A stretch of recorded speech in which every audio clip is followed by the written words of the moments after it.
done already?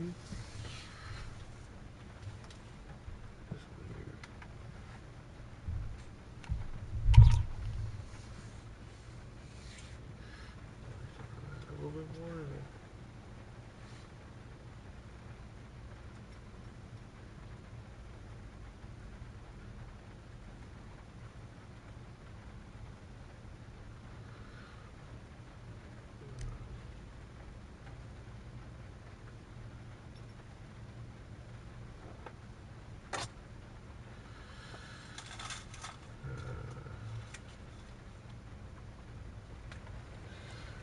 Suppose we can try.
Alright, what we got going on as far as teammates go? Party guys online. What are you doing?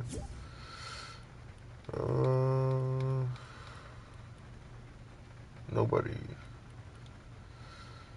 I got no grinders online right now. Let me go check his stream. He definitely gotta be streaming right now.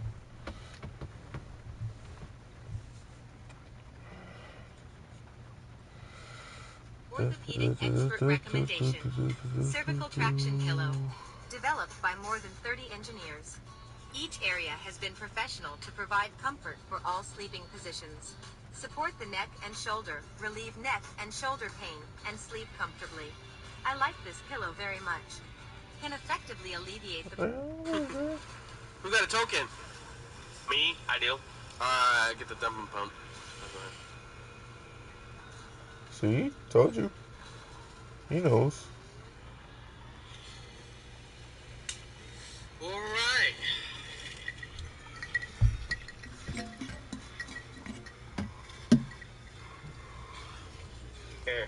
Here's my token. I'm gonna give you, Tanner. There you go. Let's go inside, I need some shotgun. Yep, I got 4 of them. No way someone got the dumping pump. It gotta be freaking Todd. No, I ain't got a dump pump, I swear. No? Okay. Buy me some shotguns, please. Here, and take 4 of these. I got 4 of these that I'll have to buy you. There you go. Buy me more, because these guys are weird. These guys are actually, like, freaking weird. Yeah, they're... How many do you need? Really weird. Give me this. Reload. Can you give me this? Give me some shotgun ammo? Yeah, I can do that. Here, take that. Alright, after the front. Oh, yeah. Coming. Oh my god. Oh shit, they're on me. Yeah, car's on you. Oh my god, they're weird. Yep. Holy shit. Where are you guys? Get out of here. Oh, there's a whole fucking team. 2 teams coming after you. Man, you ain't telling me shit.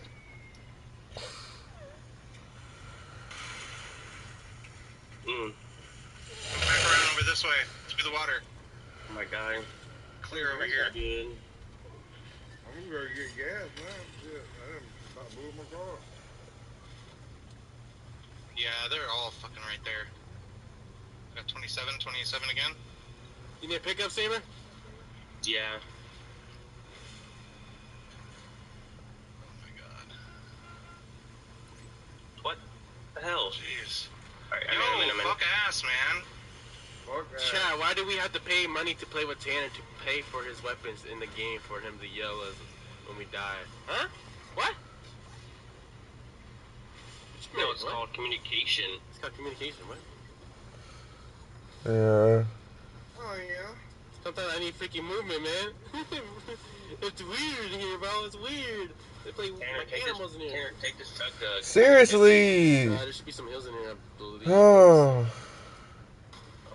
You don't, because you're low on health.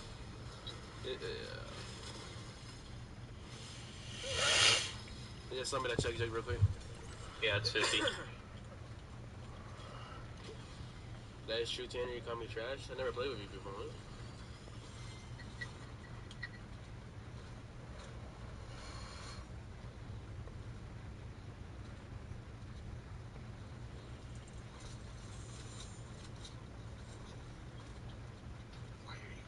Why are you running?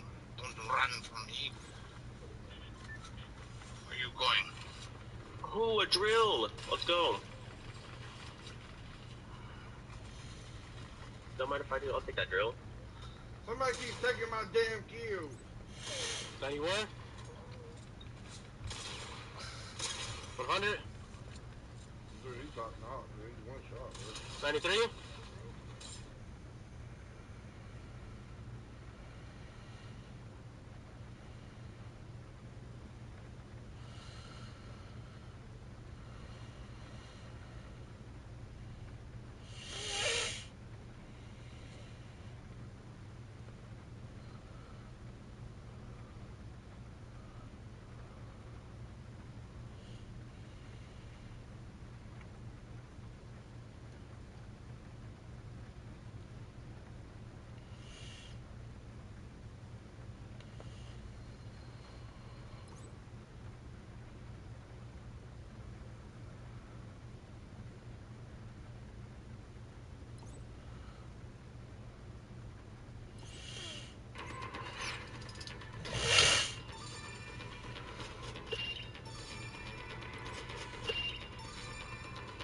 Marvel Rivals has a lot of lore and backstory, so I am here to catch you up on all of it so you can keep playing the game. Welcome to our timeline series where I'm going to do my best in putting every story in order. But before we begin, there's some things that you should know. An important thing to remember is that every hero in this game will have at least 3 chapters to their story, and currently it... And I feel like Booga.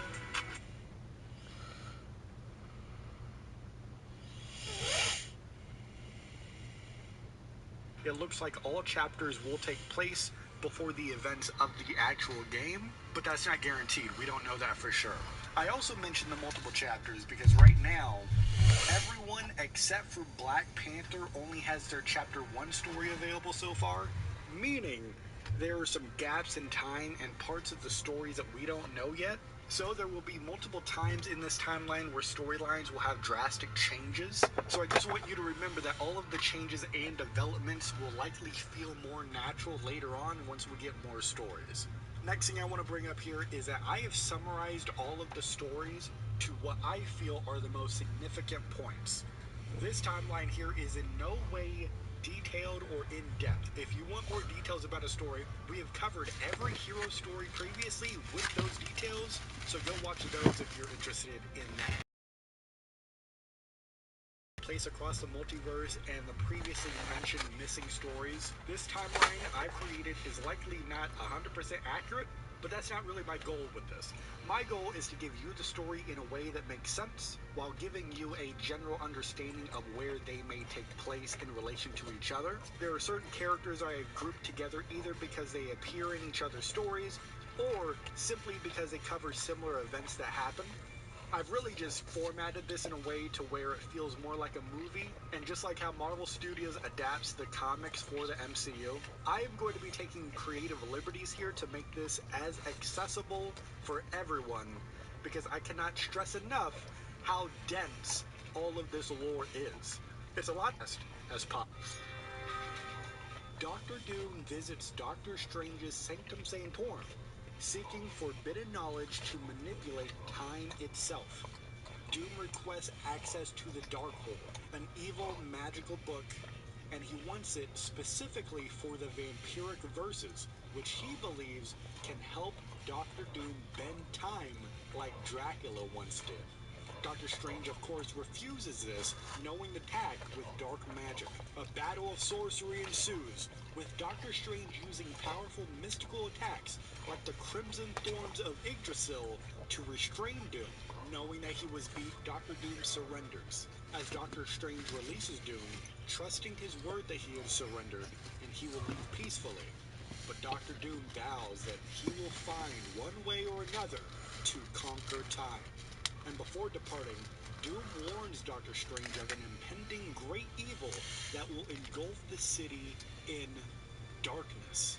To keep the Darkhold safe, Doctor Strange then banishes it to a hidden corner of the astral plane, just beyond Doom's reach.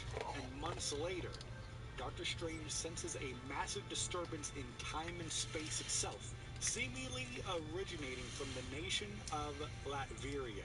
The disturbance tears through dimensions, including the astral plane, and heads straight for Doctor Strange's Sanctum Sanctorum.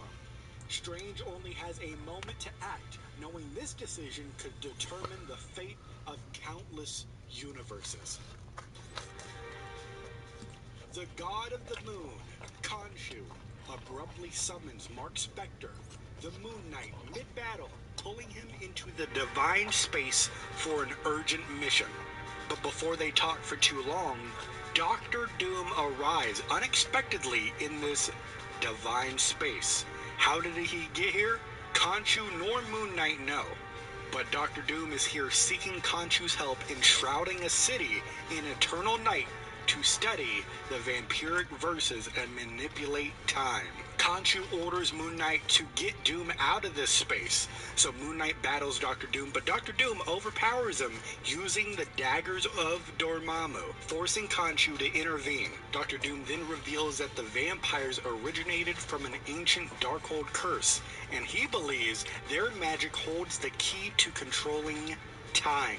Doom proposes using Khonshu's power to trap the city of New York in permanent darkness, making it a vampire breeding ground for his experiments. Khonshu refuses, warning of an even greater coming darkness that could threaten gods and mortals alike. Khonshu then banishes Doctor Doom from the divine space, but Doom vows to find another way to achieve his goal. With Doctor Doom now gone, Khonshu now seeks the Montesi formula, a spell in the Darkhold that could erase all vampires permanently. Moon Knight is then tasked with protecting New York City while preparing for the inevitable war against the vampire hordes. As Moon Knight returns to New York City, Moon Knight swings into action, knowing that his white costume will not stay clean for long, with his battle shortly ahead. Wanda Maximoff, the Sorceress Supreme of her universe, maintains the delicate balance of reality, conflicts. She is contacted by an astral projection of Dr. Stephen Strange from another reality, who is trapped due to the time stream entanglement. Strange warns Wanda of Dracula's rising power, revealing that he has performed a blood ritual to imprison New York City in eternal night. Dracula seeks to use the Darkhold's forbidden spells to make vampires immune to sunlight, turning all humanity into their prey. Dr. Strange introduces Wanda to a mysterious material called Chronovium, which is a side effect of Victor Von Doom's time experiments. Wanda realizes she has been too focused on maintaining her reality's stability and decides to take a more active role in the battle. The Darkhold is currently in the hands of Khonshu, the Egyptian moon god, who plans to use a powerful spell to wipe out all vampires permanently. Dr. Strange plans to challenge Khonshu to a game of chess to win back the Darkhold, as the God of the Moon is known to enjoy games of skill. So the Scarlet Witch agrees to help Strange return to his reality if he retrieves the Darkhold. But secretly, Wanda desires to master its power for herself. So, if Strange refuses to share its secrets once they get the Darkhold, Wanda is willing to unleash her own chaos to restore order to her universe at any cost. Dracula has trapped New York City in eternal night, unleashing his vampire army on its citizens. Cloak and Dagger fight to protect the city, but things have changed for them. Because during a cosmic event known as the Time Stream Entanglement, Cloak and Dagger were caught mid-teleportation, causing their bodies to merge into one physical unit, meaning only one of them can physically exist at any given time.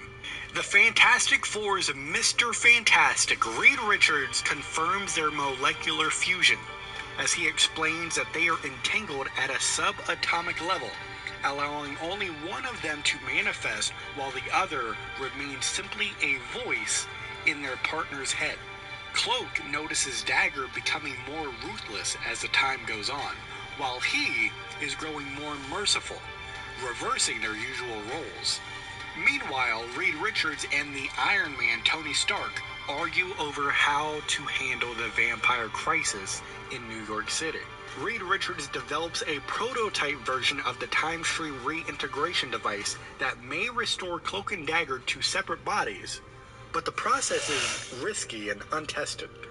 So Reed gives them a warning, and Dagger completely ignores Cloak's hesitation and forces the experiment to go through, successfully restoring their separate forms. But Reed warns that their energy signals are still connected, meaning teleportation could re-entangle them. So, leaving the Fantastic Four's Baxter Building, Cloak and Dagger head into a battle against vampires on a ferry. But on that ferry, a trap has separated them, leaving Dagger outnumbered with no escape. Cloak chooses to teleport to save her on the ferry, knowing it would cause them to merge once again, but he refuses to let Dagger die.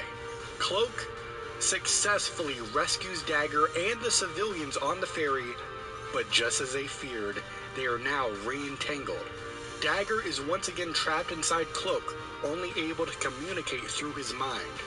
Despite the setback, Cloak promises to lead Dagger through the darkness as she has always guided him back to the light, proving that even though they are at odds right now, they are still a team. The leader of both Krakoa and Arakko, Storm, is caught in a sudden cosmic disturbance while walking along Arakko's shores on Mars. A massive time storm erupts, distorting reality, causing Krakoa and Arakko to overlap and merge, and nearly becoming one entity, risking destruction of both. The storm accelerates time chaotically, making plants grow and decay instantly, while unknown crystals rain down. This is the origin of the living island Krakoa and Arakko. Krakoa and Arakko have their roots in Okara, a living island nestled in the South Pacific, where a vibrant community of mutants thrived under the leadership of Apocalypse and his partner Genesis. This idyllic existence was violently disrupted when the malevolent god Annihilation, wielding the fearsome Twilight Sword, launched a devastating assault on Okara, splitting it into two distinct realms, Krakoa and Arakko. The aftermath of this catastrophic event transformed these lands into separate hive mind entities, further shaped by the fallout from nuclear testing in the Pacific. Today, these islands stand as powerful symbols of resilience and the intricate legacy of their tumultuous past, playing crucial roles in the saga of mutants. This is the origin of the living island Krakoa and Arakko. Krakoa and Arakko have their roots in Okara, a living island nestled in the South Pacific, where a vibrant community of mutants thrived under the leadership of Apocalypse and his partner Genesis. This idyllic existence was violently disrupted when the malevolent god Annihilation.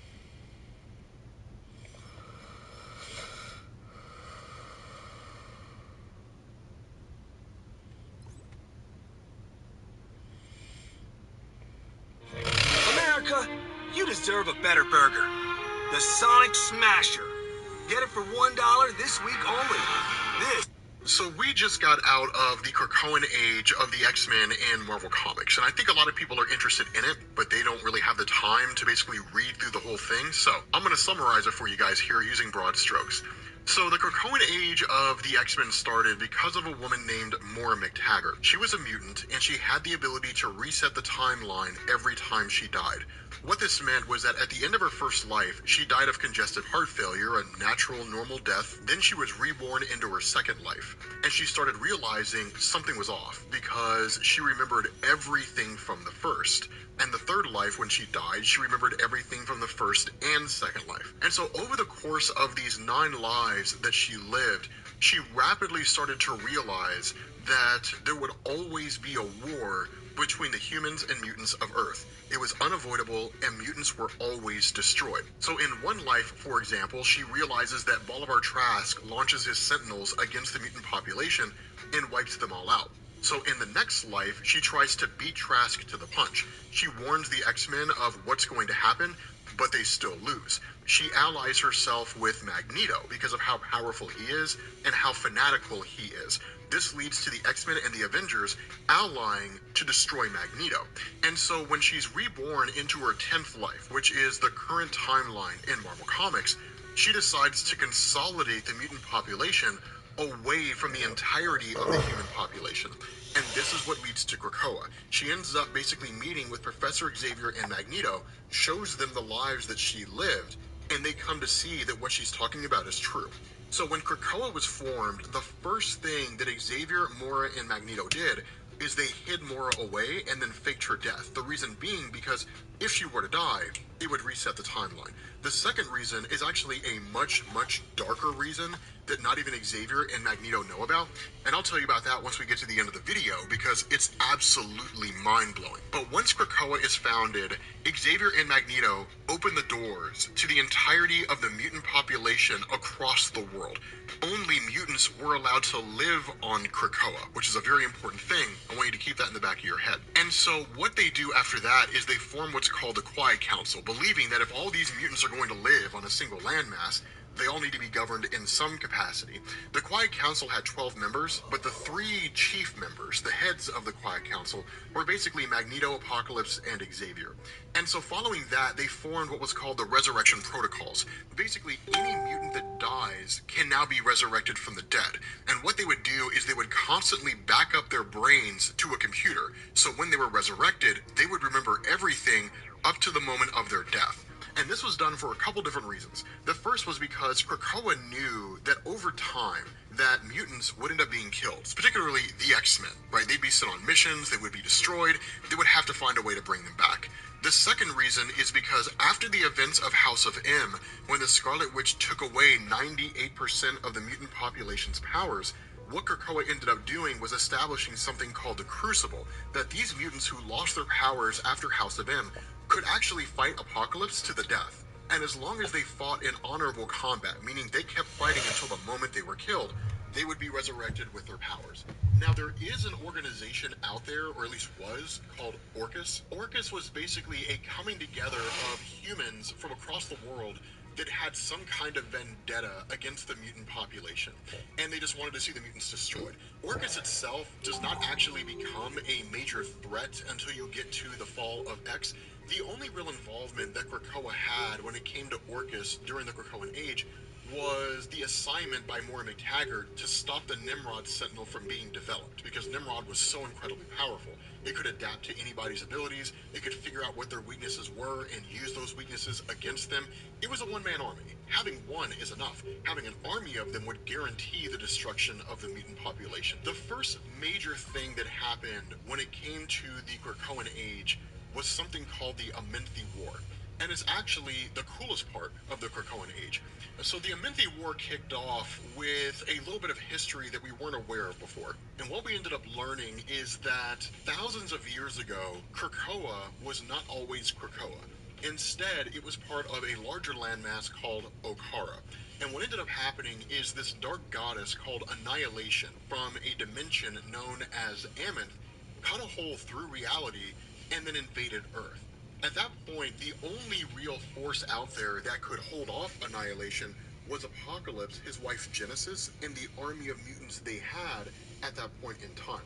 The problem was that because of how intense the fighting was, and because of how powerful the forces of Annihilation were, Apocalypse and his wife Genesis realized the only way to win the war was to enter the portal to the other side into the dimension of Amenth and seal the portal off, which is exactly what Genesis and that army of mutants did. They invaded the portal, they sealed it shut, but when they did that, it cut Okara in two. The half that remained on Earth was Krakoa. The other half stayed in the dimension of Amenth and was named Arakko. And so fast forward to the modern day, and what you end up learning is that over these thousands of years, when Genesis and her forces were fighting for their lives day after day, that ultimately Genesis was corrupted by the kind of vendetta against the mutant population, and they just wanted to see the mutants destroyed. Orchis itself does not actually become a major threat until you get to the fall of X. The only real involvement that Krakoa had when it came to Orchis during the Krakoan Age was the assignment by Moira McTaggart to stop the Nimrod Sentinel from being developed, because Nimrod was so incredibly powerful. It could adapt to anybody's abilities, it could figure out what their weaknesses were and use those weaknesses against them. It was a one-man army. Having one is enough. Having an army of them would guarantee the destruction of the mutant population. The first major thing that happened when it came to the Krakoan Age was something called the Amenthi War, and is actually the coolest part of the Krakoan Age. So the Amenthi War kicked off with a little bit of history that we weren't aware of before. And what we ended up learning is that thousands of years ago, Krakoa was not always Krakoa. Instead, it was part of a larger landmass called Okara. And what ended up happening is this dark goddess called Annihilation from a dimension known as Ammon cut a hole through reality and then invaded Earth.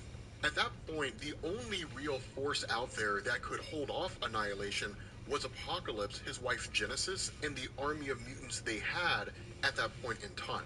The problem was that because of how intense the fighting was, and because of how powerful the forces of Annihilation were, Apocalypse and his wife Genesis realized the only way to win the war was to enter the portal to the other side into the dimension of Amenth and seal the portal off, which is exactly what Genesis and that army of mutants did. They invaded the portal, they sealed it shut, but when they did that, it cut Okara in two. The half that remained on Earth was Krakoa.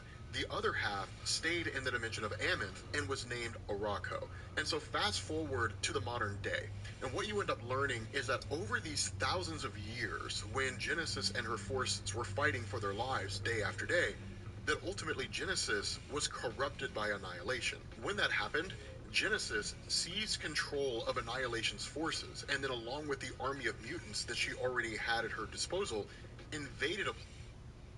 I can't let these guys get inside me. We have to defend our base. Okay, this is gonna be close. We need at least 10 gold. They're getting so close to the... What's going on, guys? This is Rob, and we are back with Invincible. Yes, we are. The beginning of the Viltrumite War Part 1. I guess officially the Viltrumite War. The last video was more of a prelude than anything else, but this is how it all starts. Probably the single greatest story arc in the entirety of the Invincible run. So, one of the first things we do here is we basically pick up with Alan the Alien and Nolan, Omni-Man. Yes, and they're looking for a guy by the name of Tech Jacket. Now, Tech Jacket is kind of a cool concept here in the Invincible comics, and it's one of the things where Kirkman kind of does this slow build. And that's one of the things I hope you guys are kind of... I told you guys Invincible gets stupidly good. What's going on, guys? This is Rob, and we just crossed 2 million subscribers. But before we talk about that, you're probably wondering what this green screen's for. Well, I'll explain that later on in the video. For right now, I want to talk to you guys about crossing 2 million subscribers. This has been one hell of a journey, man. It's been one crazy journey. You know, one of the funny things, and one of the things you guys commented on Twitter, this guy Chris, actually his last name starts with an M, but I don't want to dox him, so I'm not going to dump his whole name. But I remember Chris, he's been around my channel for a long time. I will probably never forget Chris. But one of the cool things is that he was talking about how he was here back when I was doing like the parking garage vlogs and all that kind of stuff, right? Those of you guys who were OG, double OG, you guys remember that? The parking garage vlogs back when I first started my channel? Back when I first started this thing, it was crazy. See, at the time, there weren't really a lot of comic book YouTube channels. You had like a handful of channels, but there wasn't really anybody who was making like 30-minute long videos explaining comic book characters or teams and showing like scrolling comic book panels and different things like that. It's so exciting to see the community grow the way that it has, and it's so exciting to know that while I wouldn't necessarily say I was a pioneer of it, that I've contributed to it. And so, you know, I really want to say thank you guys, right? I really want to say thank you guys for helping this channel grow to 2 million subscribers. I told you guys Invincible gets stupidly good. I told you guys it gets amazing. Once you get to the Viltrumite War, anybody who's read Invincible will tell you that. Once you get to the Viltrumite War, everything changes. And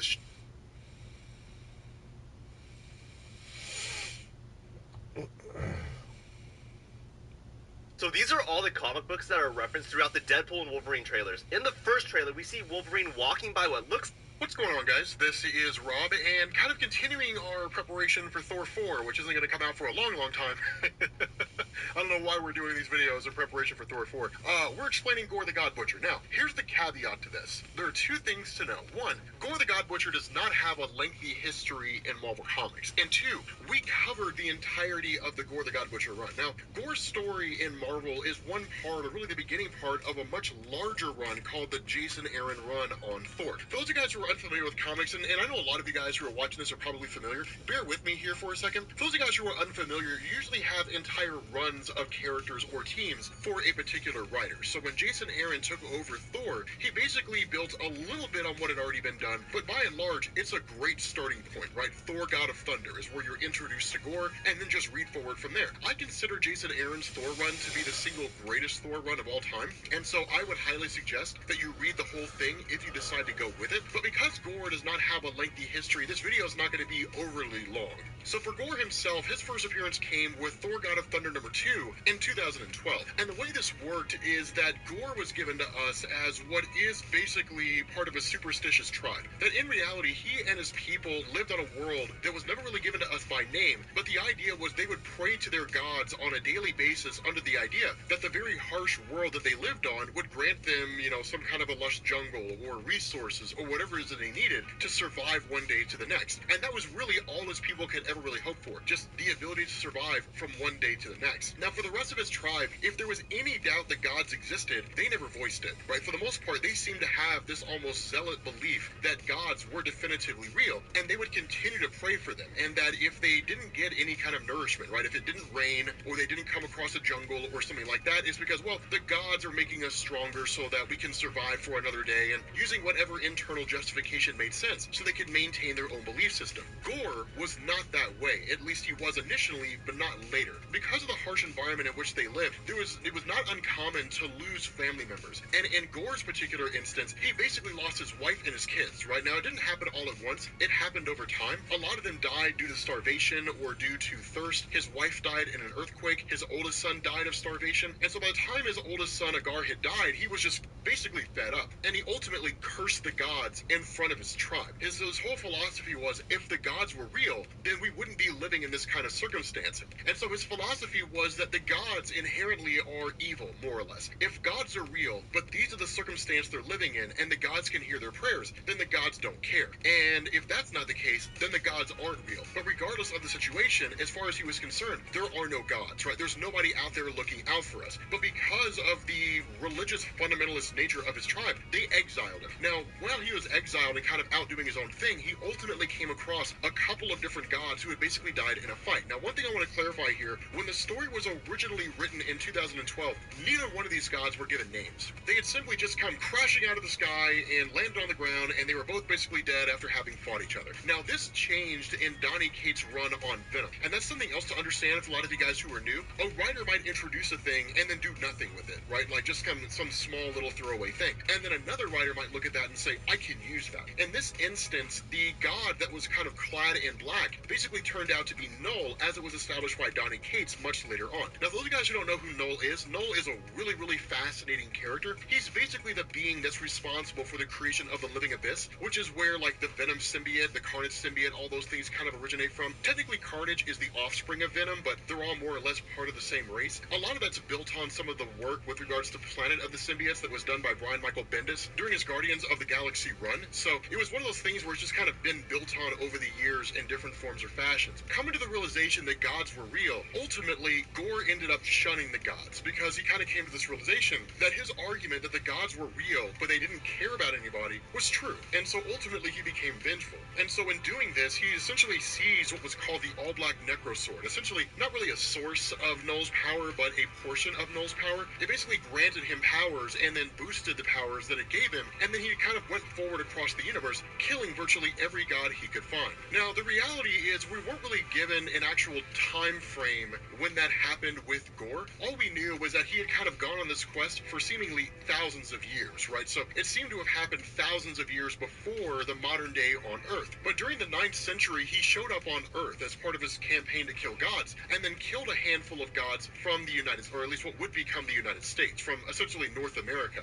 And then in turn, that body washed up on Iceland. Thor became aware of what was happening, and then went to go find out what had taken place, only to find that all these gods had basically been killed by Gore the God Butcher. Now, something that I want to point out here is that during this time, there had never really been this sort of exploration of gods in Marvel Comics. It had never really been done on this scale before. By and large, when it came to gods in Marvel, you were limited to whatever beings you had seen up to that point, right? So the Sky Fathers is a really good example. The Sky Fathers is basically a pantheon of the kind of religious heads or the deities that are worshipped by multiple citizens or multiple people from across the world, right? So like Zeus and Odin and Vishnu and people like that. On other worlds, we never really knew what their gods looked like. We had some limited exposure. Shara and Kithri from the Shi'ar Empire, for example, but we didn't really have a whole lot of experience there. And so Jason Aaron's work on expanding the godly mythos and basically saying there are entire pantheon of gods that belong to entire worlds that exist across the entirety of the universe in all these different,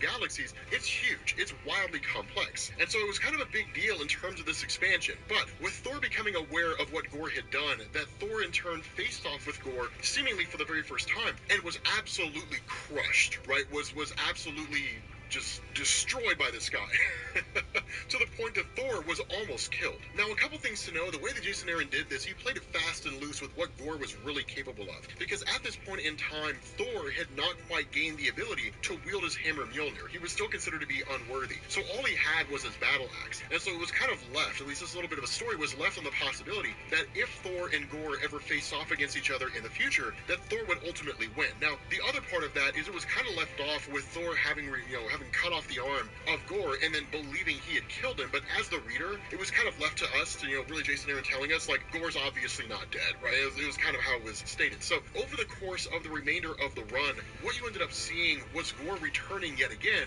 thousands of years later, after having killed even more gods and imbued himself with even more power, and then ultimately using the Living Abyss to create a kind of army for himself, and then in turn fought Thor again, this time when Thor had Mjolnir, and yet again, Gore won. And so it was one of these things where Gore was just kind of established as being just this massive heavy hitter, a lot of it being due to the fact that over the time between Thor basically facing off against him the first time and Thor facing off against him the second time, that despite having Mjolnir, Gore had just become more and more powerful. And so ultimately the way this played out is it saw Jason Aaron introducing what was in effect All-Father Thor. Now, part of this was due to the actions of Gore, and the other part of it was actually due to the actions of Loki. So the way this had played out as far as Loki went with regards to the old journey, or really the more recent journey into mystery stories, is that you ended up finding out that in this far-flung future, Loki had essentially killed everybody on Earth. Now, while the Asgardians themselves were fine, this more or less coincided with Gore the God Butcher in this far-flung future, basically taking his army of,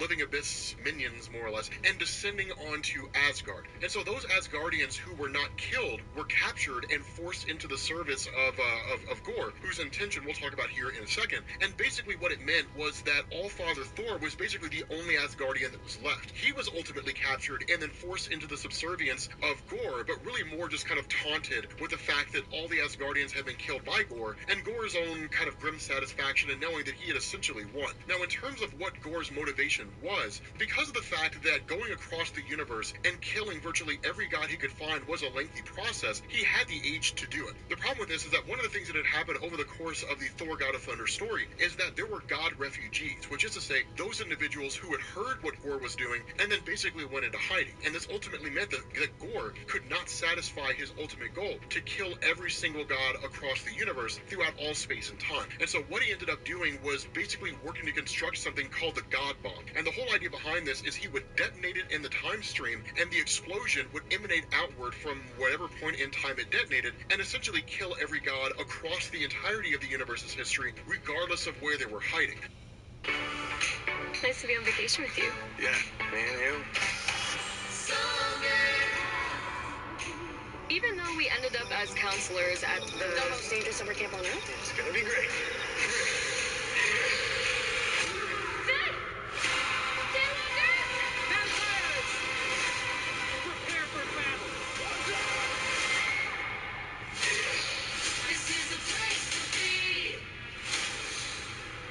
Well, camp's now officially in session.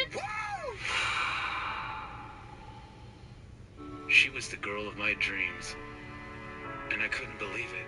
We were having a baby. I was excited and knew when I got back, our lives would be changed forever. No one ever thinks the worst could happen, but sometimes it does.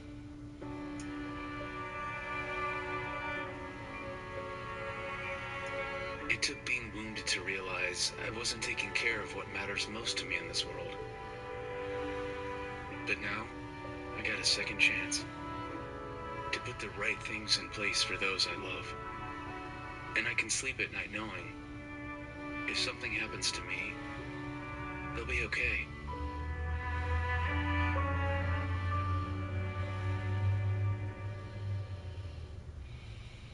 And so what this did is it ultimately led to Thor from the past teaming up with Thor from the present, along with Thor from the future, right? So 3 generations of Thor all facing off against Gorr. And the battle was absolutely insane, right? It's one of the craziest things that you're ever going to see. There was actually an instance in this story where I believe it was present-day Thor had wielded 2 Mjolnirs, right? One from his present-day self and one from his future self, along with the all-black Necro Sword, right? It was absurd how powerful he was. But even then, he didn't seem to have the power to destroy Gorr. Now, this is where Jason Aaron's Thor run took a really, really interesting direction, because not to sound too corny here, but the story largely began to shift and really, if I'm being honest, had focused a lot already on the power of prayer, in the sense that when it comes to those different gods that exist out there, Thor, people like that while Thor is imbued with what is in effect the Thor Force, right, the source of his energy, which is something akin to the Odin Force, but not quite on the same level, depending on who you're reading about, right? If you go back and you read Thor Ragnarok, for example, Thor's version of the Thor Force was essentially equal to the power of the Odin Force. Or if you look at All-Father Thor, his power was equal to the Odin Force. But if you look at Thor in his younger years, I guess it hadn't quite grown to that level. Honestly,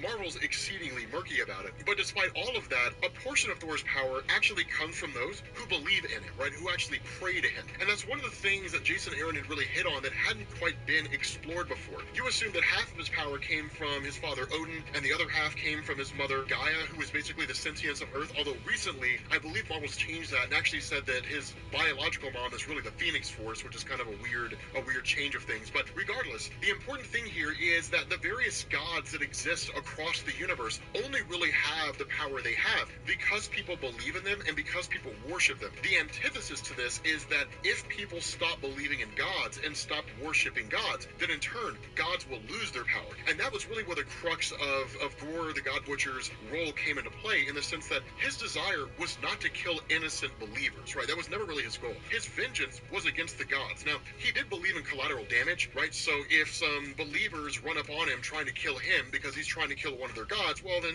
sorry about your luck, right? But at the end of the day, he wouldn't go out of his way and annihilate an entire planet of innocent people for the sheer fun of it, right? He wasn't like Thanos violence in that way. And so what had happened was a kind of manifestation of Gorr's son Agar had appeared and then basically shunned his father and said, "You have become everything that you hate," and then in turn started praying to Thor. This alongside all the other gods that had basically survived from across all time and space praying to Thor basically boosted his power, and it ultimately led to Thor killing Gorr. But following that, it was kind of a funny thing. Gorr, you talk to anybody who read Jason Aaron's God of Thunder, and they'll tell you Gorr was definitively one of the greatest comic book villains ever created, literally across the board, right? Just in terms of interest, his intrigue, why he did what he did, his motivations, how he was written. He was just one of the most compelling villains that Marvel had ever created. And people wanted to see him come back, right? They wanted to see him return. And so ultimately, he did. The biggest problem that you had with this, and I don't know if I'd necessarily call it a problem. Honestly, the people who complained about it was kind of smatterings across the internet. It wasn't really a great big huge beef with it.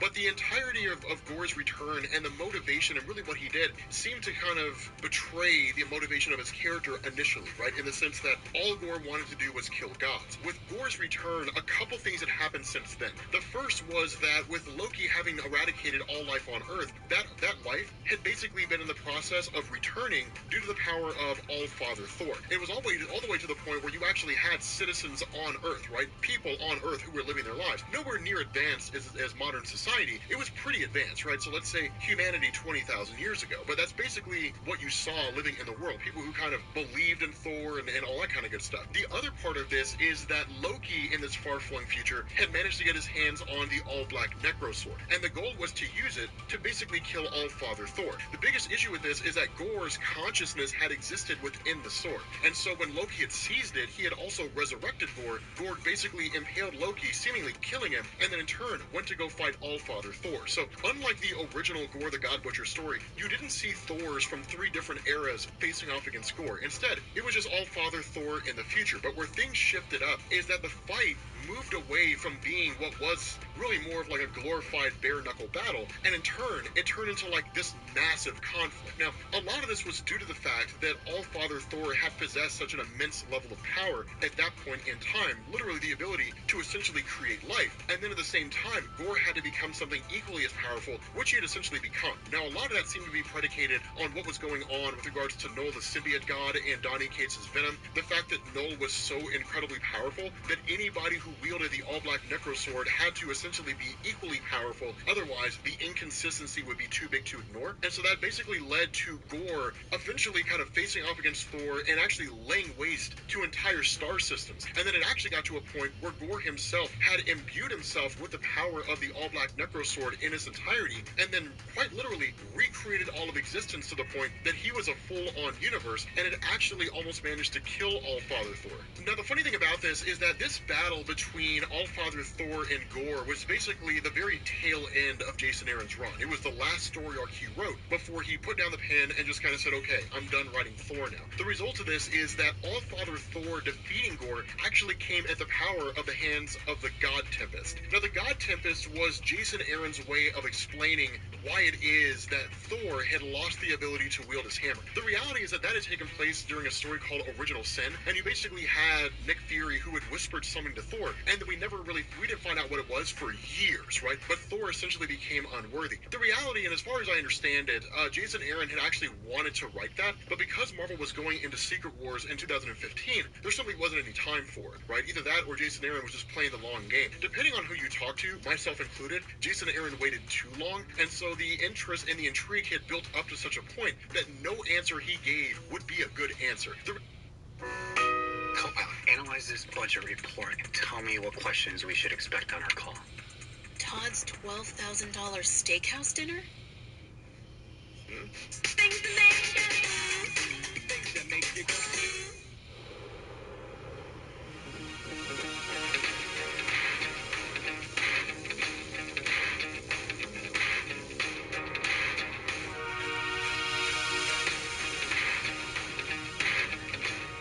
The reality was that Nick Fury had basically told Thor Gorr was right? The gods weren't worthy. But the important thing about this is that an origin for the Hammer of Mjolnir, in terms of it determining who's worthy and who's not, had kind of been expanded on by Jason Aaron insofar that it wasn't simply an enchantment that was placed on the hammer by Odin, that instead the god Tempest was really like this cosmic storm that had existed since the very beginning of all things, and that as time progressed, the storm would grow in scale. Now, seemingly, it was one of those things where the storm grew in direct proportion to the size of the universe, right? So the more time that passes, the bigger the universe gets until it reaches its heat death and starts to crunch back down and then eventually die.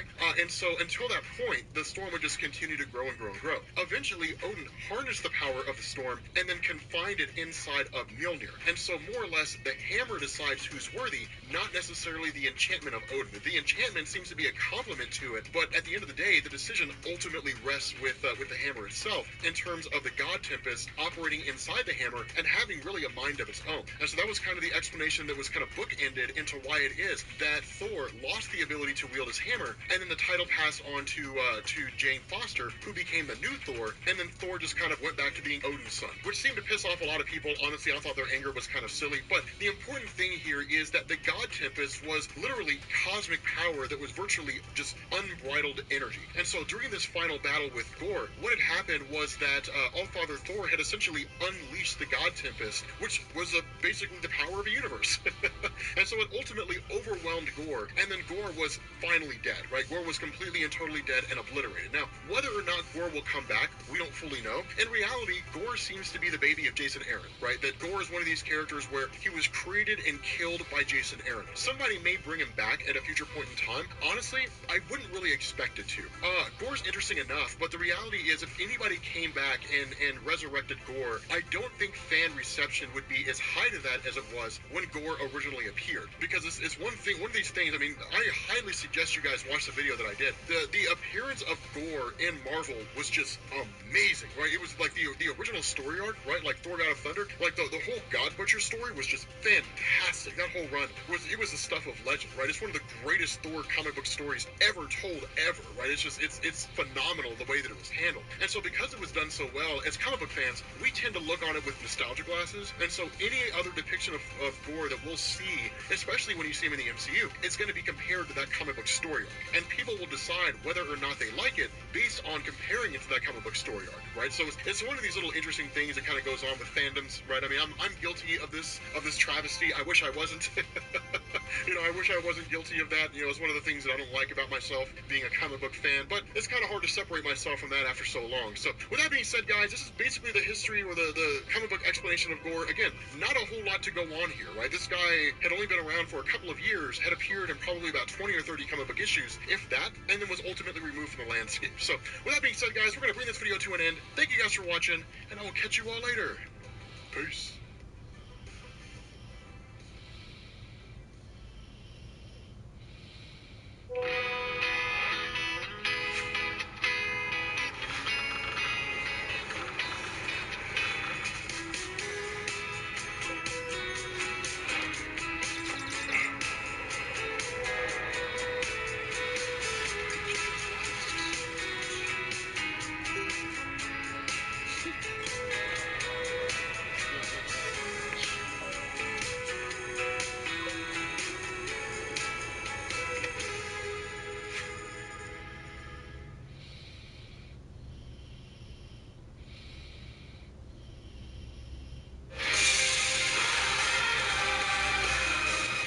Daisy, Mark Jacobs.